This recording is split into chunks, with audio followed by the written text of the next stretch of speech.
Anggota fraksi Golkar DPR RI Dapil Balik Gede Sumarjaya Linggih yang akrab disapa Gemer mengungkapkan optimismenya bahwa pasangan calon presiden dan calon wakil presiden terpilih Prabowo Subianto Gibran Raka Buming Raka, Prabowo Gibran, bisa membawa perekonomian Indonesia menjadi lebih baik lagi dan terbang tinggi.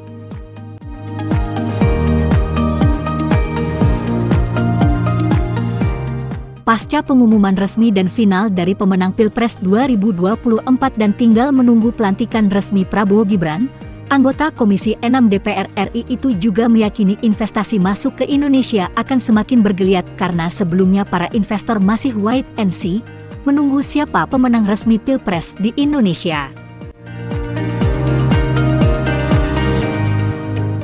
Gede Sumarjaya Linggih, wakil rakyat yang sudah 4 periode di DPR RI dan kini terpilih kembali untuk periode kelima hasil Pileg 2024 itu juga meyakini nilai tukar rupiah terhadap dolar AS akan berangsur menguat seiring dengan kondisi perdagangan di Indonesia saat ini yang masih surplus.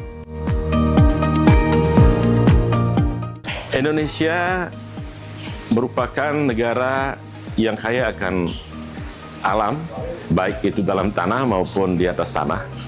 Sehingga memang sangat menarik untuk diolah. Nah, pengolahannya apa? Melalui investasi.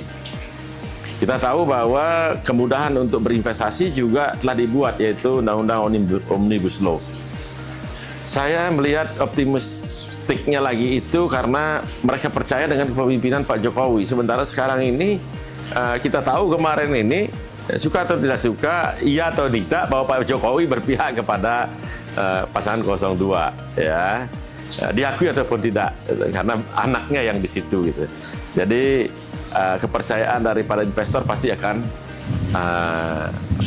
percaya diri untuk berinvestasi. Kemarin wait and see memang, tapi karena mereka berpikir akan ada pilkada, maksud saya pilpres yang kedua.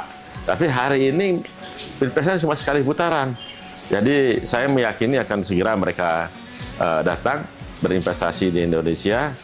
Ya, kalau kita berbicara Bali tentunya juga mereka tamu-tamu akan mulai datang.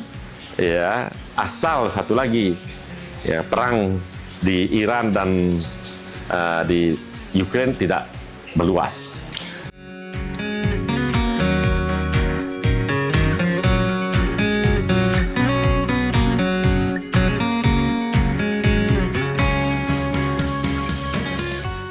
Saya melihat kita masih surplus, ya, perdagangan kita masih surplus. Laporan dari kemarin saya baca di Menteri Ekonomi menyampaikan.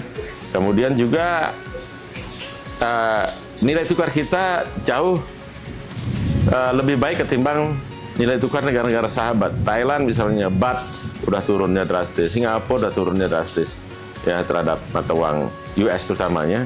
Ya, tapi kita masih cukup bagus, masih bisa survive di antara negara-negara yang berat, yaitu negara-negara ASEAN terutamanya. Saya berharap ini pertumbuhan ekonomi kita terus jalan, ekspor kita cukup bagus sehingga kita mampu memperluas atau meningkatkan surplus kita. Saya lihat dari Februari kita surplus naik ke Maret. Saya masih optimis rupiah akan kembali menguat asal perangnya tidak meluas.